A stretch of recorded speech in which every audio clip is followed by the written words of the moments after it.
Welcome to a combined special edition of the IU Report with Grant Shouse and Mike Hutsell, and the Purdue Report with Jake Dunn.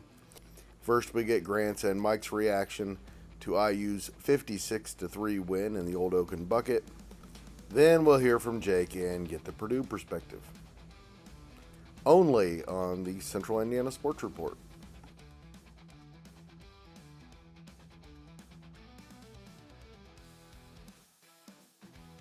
Welcome back, guys, and take it away, Grant.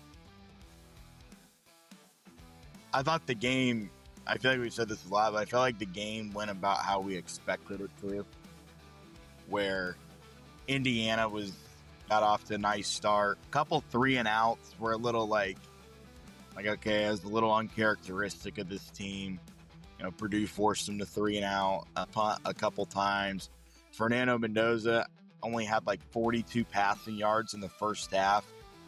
I think credit to Purdue's defense, credit to the weather. When it's that cold, it's 21 degrees outside with a feel like of almost 10.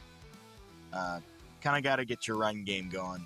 And thankfully for Indiana, their offensive line was relatively healthy on Friday night, and they were ready to go. Opened up the run game. Roman Hemby finally got going. I feel like Roman Hemby's kind of been quiet since about the Oregon game. Scored a touchdown last night. Kalon Black got rolling, had that nice spin move for a touchdown later on. The thing is, Greg, and I know you said this to us, Purdue put together a nice drive against Indiana in the first quarter that ended in 3 points. They got the ball inside the 10-yard line. You have got to go for it on 4th and short right there to try and get Come on, into Grant. Come on, Grant. It was a good thing they got those 3 points. But I felt like Barry Odom never really had the intent to try and go win the game. Obviously, Indiana was going to win that game like they did, but you still have to go out and make those tough calls. Go for it on 4th and goal. If you don't score, at least you died trying. I mean, I just don't think you can kick a field goal. And you pin them at the 6. It's not like, and you give them horrible field position if you don't get it as well. Just an awful decision. What were your thoughts, Mike? First of all, kudos to Indiana for scheduling like a real program like the SEC would and putting a MAC team on your schedule late in the season. Huge advantage that you don't often see. It's the chess that the Hoosiers are playing right now. It was pretty much what you expect. And to go back to the field goal, I think Purdue's goal coming into this was, we ain't winning this, but we're going to put a dent in Fernando Mendoza's Heisman hopes, and we're going to get as many shots in as we can. We're going to make them feel it the next day. And they did, for the most part, in the first 12, 15 minutes of the game. I'm not going to call them late hits because they weren't late hits. They did hit Mendoza in the pocket. Fernando only had 8 completions in the game, which is pretty absurd. But they were never at any point in that game was there a threat that Indiana was going to lose. And they get the O-line back healthy, and it showed. Another 300 yard. They started the year like they ended the year like they started it, with another 300-yard game out of the running backs. 4 guys got to at least 50 yards rushing in the game. Mendoza had almost 30, but he was averaging about 15 yards per carry. He also added a rushing touchdown. So, and then the defense just absolutely dominated. 280 yards for Purdue. Their leading rusher averaged 2 yards per carry. It was about exactly what you thought it would be. Purdue was a little plucky at the beginning, had a little drive there, little upstart. But they did the same thing to Ohio State, Mike. They had the lead at the end of the first quarter on Ohio State. So for people who say they didn't really expect Purdue to come out like that are lying to you. It's a rivalry game still, and after what happened last year, I think Purdue wanted people to feel like, well, we're here, we're better. But by the end of the game, you were questioning both of those things. Were they really there, and are they really better? You're now looking at 122-3 in the 2 games Kurt Cignetti has coached against the Boilermakers. And then they did that dorky thing where they put Boilermakers, replaced their names on their jerseys because they play for the Boilermakers, and all the hokey, stupid, dumb stuff that JV coaches try to do to fire up their team still led to a 56-3 loss. So kudos, Barrio. I do want to say this on behalf of the Purdue fans that were watching. They did do their senior night recognition.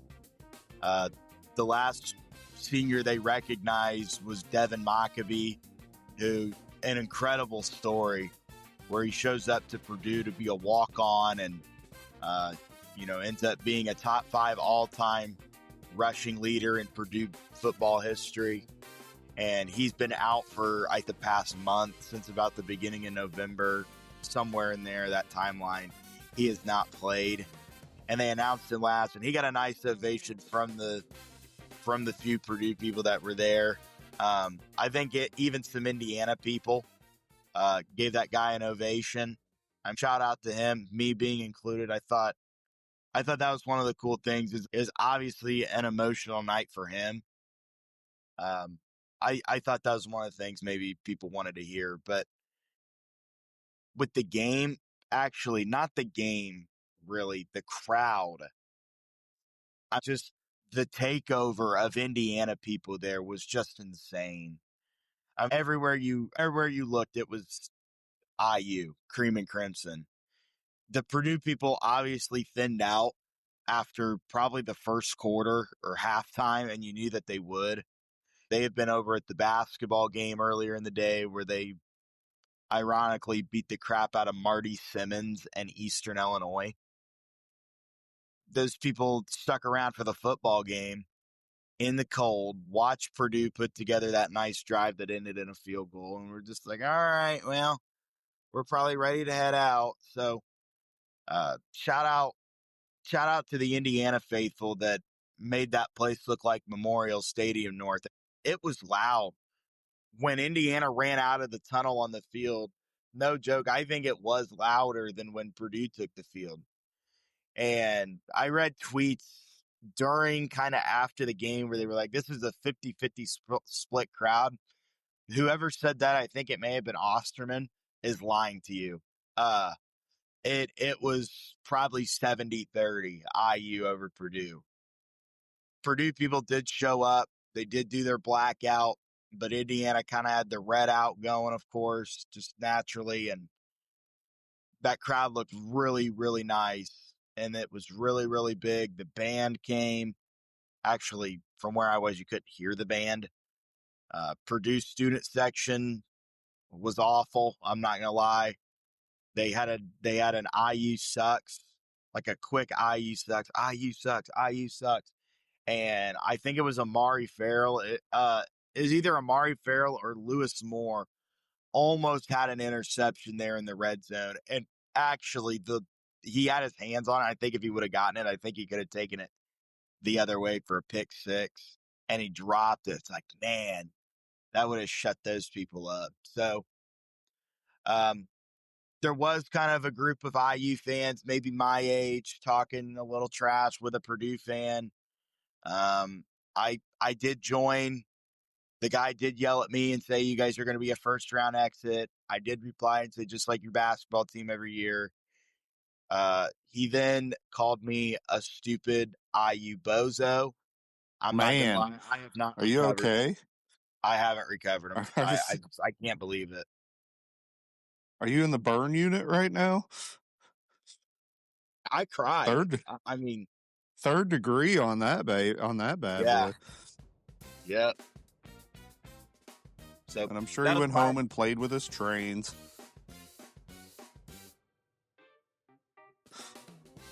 In listening to the post game on the radio on the Varsity Network, they replayed Farrell's interception on the second play of the game, and just the crowd noise you heard from Fisher in the backdrop, you could just tell Didn't get a chance to really hear a whole lot of it because of where I was watching the game in the first half, but you could just tell, like, for a road game to get that kind of noise after the home team gets intercepted, it's just got to be demoralizing. I know there's been plenty of times at Memorial Stadium where the other team has brought just an absolute invasion of fans, Ohio State most notably. Indiana used to always do their calendar photo from overhead because the Ohio State red most closely matched Indiana's, so they could get a full 100%. Memorial Stadium. That was kind of a running joke for years in the Big Ten. We get a new calendar photo this year. Ohio State's coming to town, but I don't think Purdue's going to be using any of that for advertising for their program anytime in the future. On their blackout day, senior day, rivalry day, it was an absolute sea of red, and you could even see that coming from television. Hey, the interception from Amari Farrell's second play, the crowd pop was pretty unreal. You just weren't expecting that. That's the second time this year Indiana's had an interception on the second play of a game. The thing with Purdue, guys, and Greg may agree with this, I'm sure Jake, if he heard this, would probably agree, is that team, that Purdue team last year with what they had was bad, where they went 1-11 with Ryan Walters. This year with Barry Odom, they go 2-10. They are better than they were last year.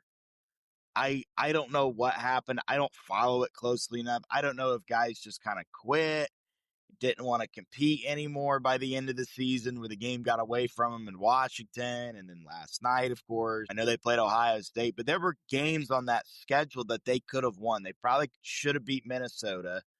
They probably should have beat Northwestern, even though they got shut out 19-0. There were games that they competed in, like Michigan. They were with Michigan at the end, that I felt like Purdue was, I guess, or is an improved football team this year. And I listened to Barry Odom after the game. Ironically, I have not listened to Kurt Signetti talk after the game. I will by the end of the day. But listen to Barry Odom. It's just, he's saying that they have to build on stuff. They have National Signing Day next week. They're going to talk with their guys and see, who's coming back. I don't anticipate a lot of those guys to be back.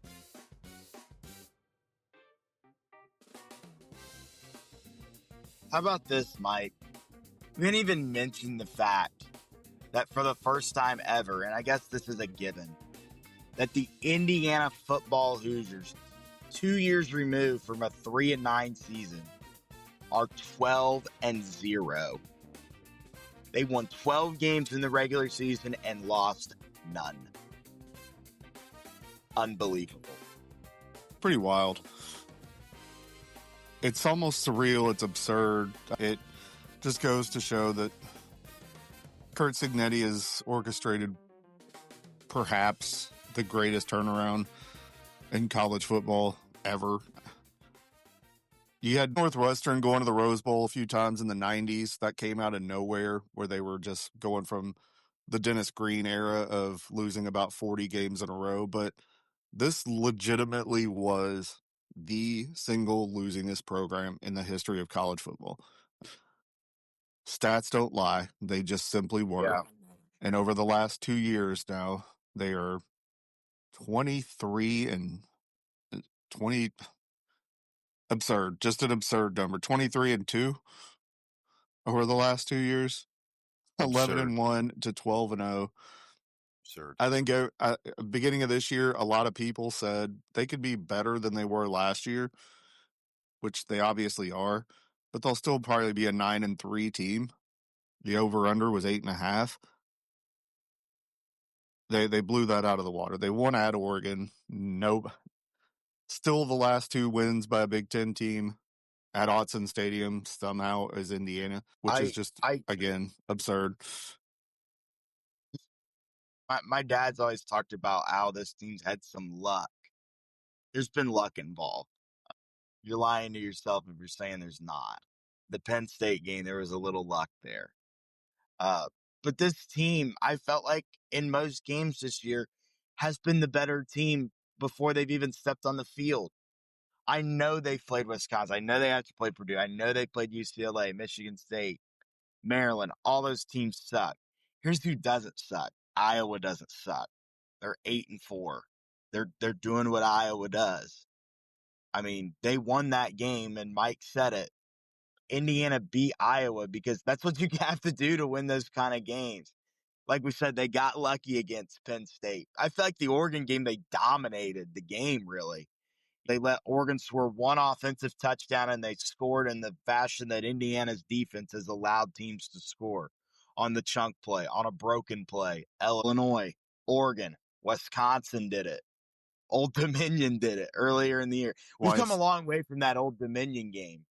This has been a quick year, but time flies when you're having fun. Does not seem that long ago where I was sitting at the Old Dominion game watching that quarterback tromp down the field for a 7-0 score thing. Oh God, are we going back to reality? And we most certainly are not. Unreal.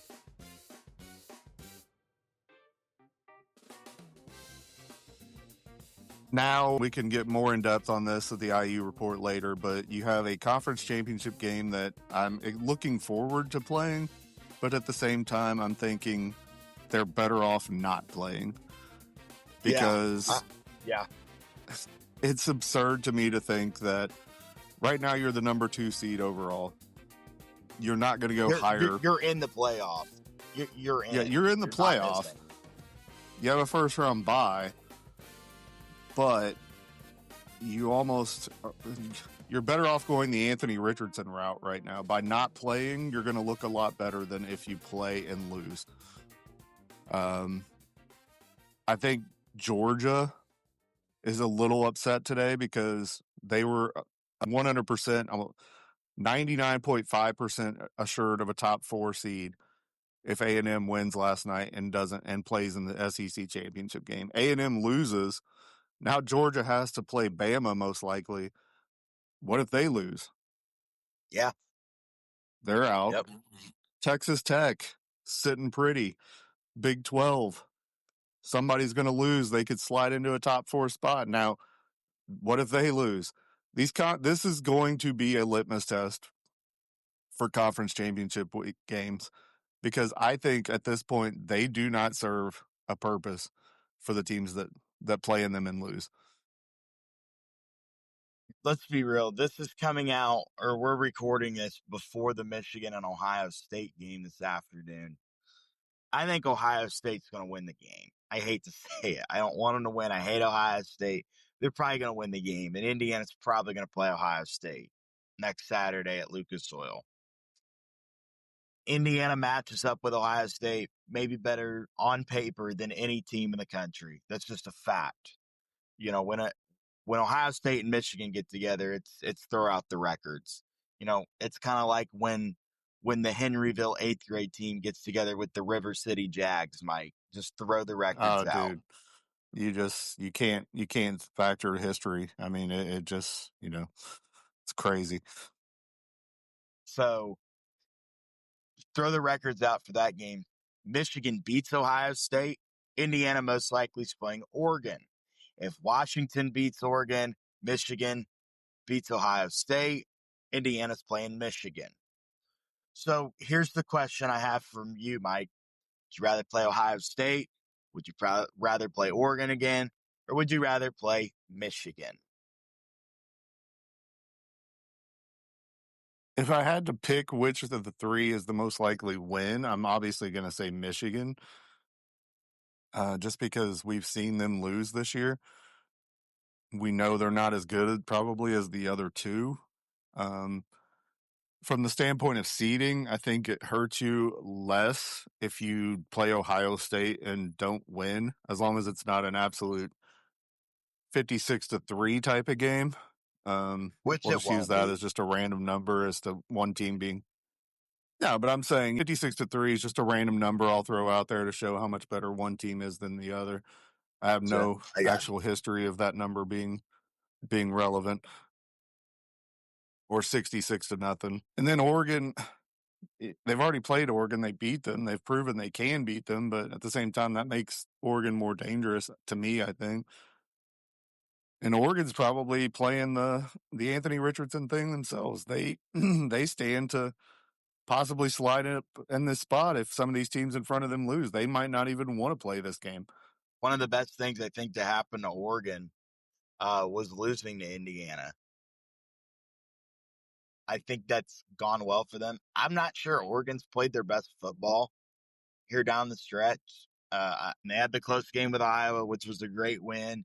The Southern Cal game was a good game for a long time. That's another good win. But I just don't think they're on the level as Indiana or Ohio State at this point. Things definitely get interesting if Michigan beats Ohio State on Saturday. And I think they can. Will they? I don't think so, but I think they're capable, obviously. At this point, it's just like, who cares who you play? Play Purdue again. Play Ohio State. I'm not sure it really matters to me at this point. What matters is that they're going to that playoff, whether they win or lose that Big Ten championship. Yes, if they lose to Ohio State, you're going to have the people talking crap about, oh, well, they finally played someone good. Yeah, and it was the number 1 team in the country as the number 2 team in the country. Here's where things start to get interesting for me is because A&M lost on Friday to Texas. If Michigan beats Ohio State, Indiana's going to be the number 1 team in the country next week, going into the Big Ten championship. Right. Now the target's on your back, but you're number 1 in the country for the first time ever.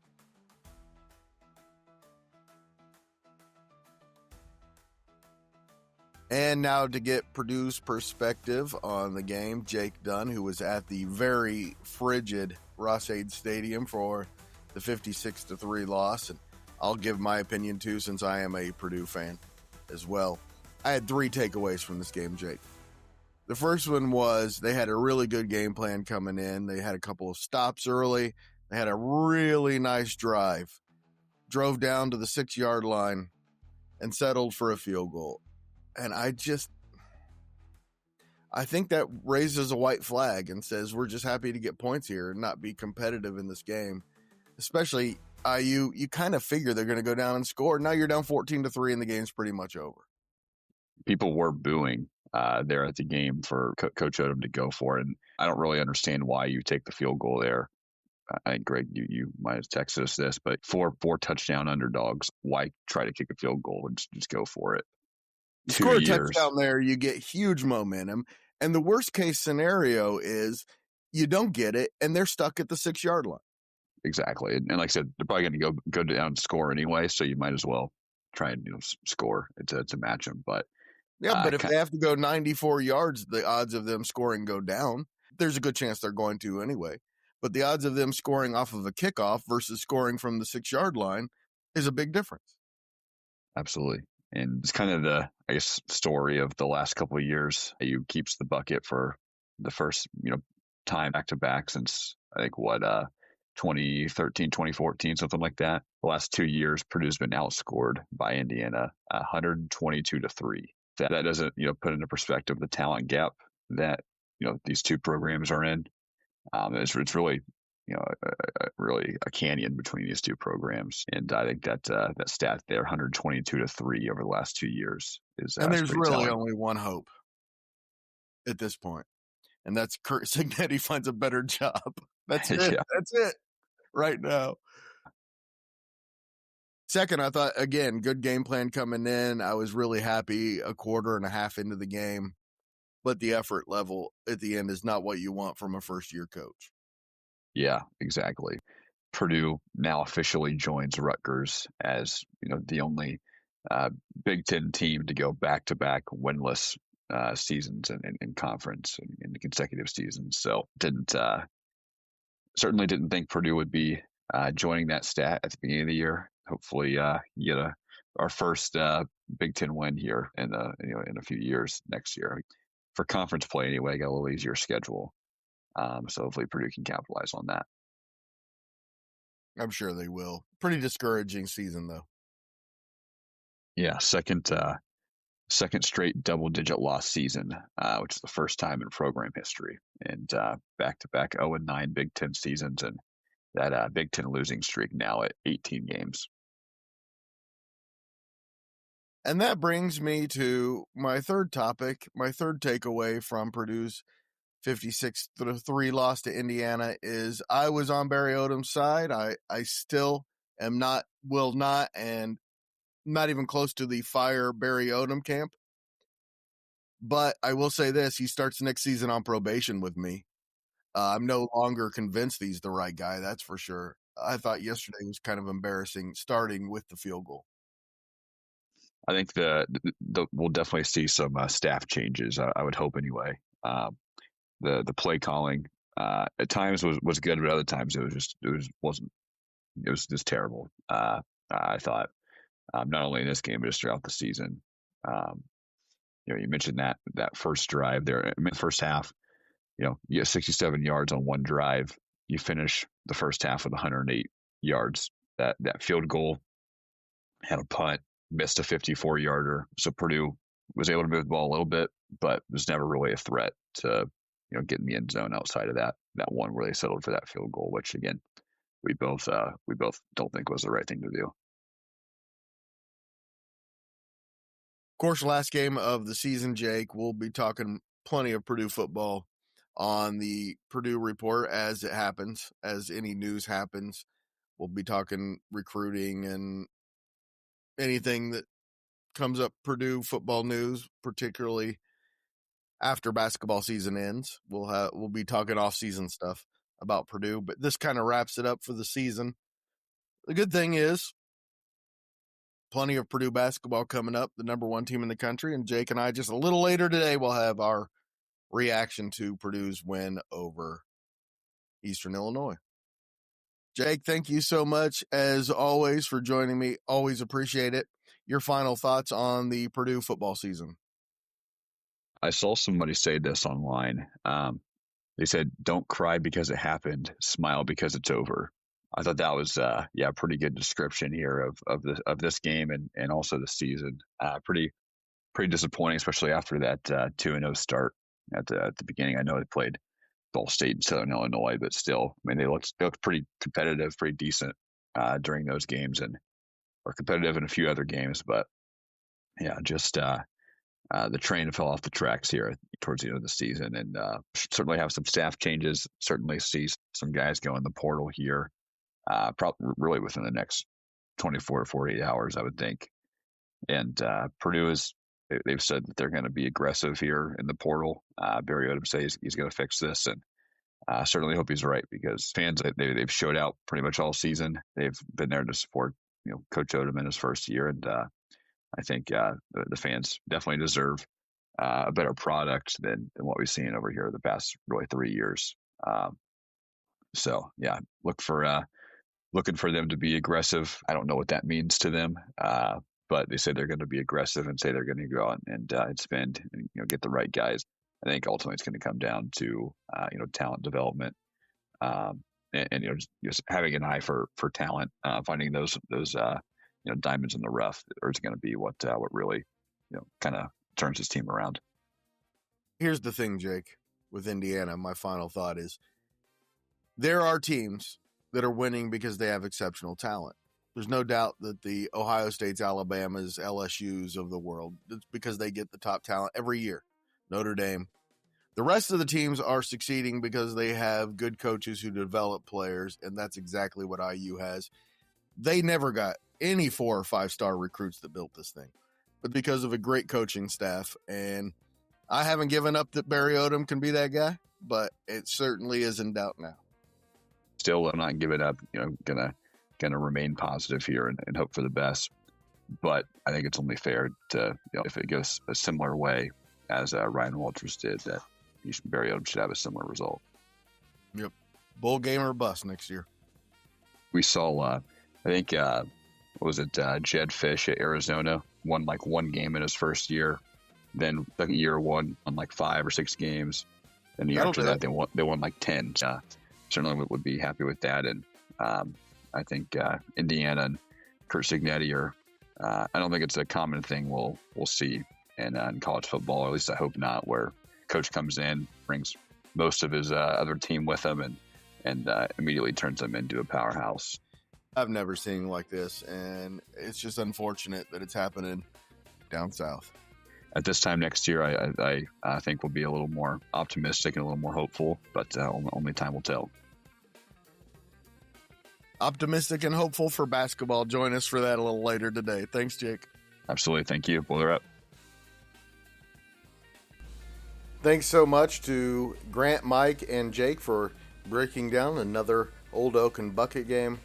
Thank you so much for listening. Do us a huge favor and share this podcast with an IU and or Purdue fan in your life. Help us spread the word that the Central Indiana Sports Report is talking about what Central Indiana sports fans are talking about every single day. Central Indiana Sports Report is a product of ITG Media, and I love Susie.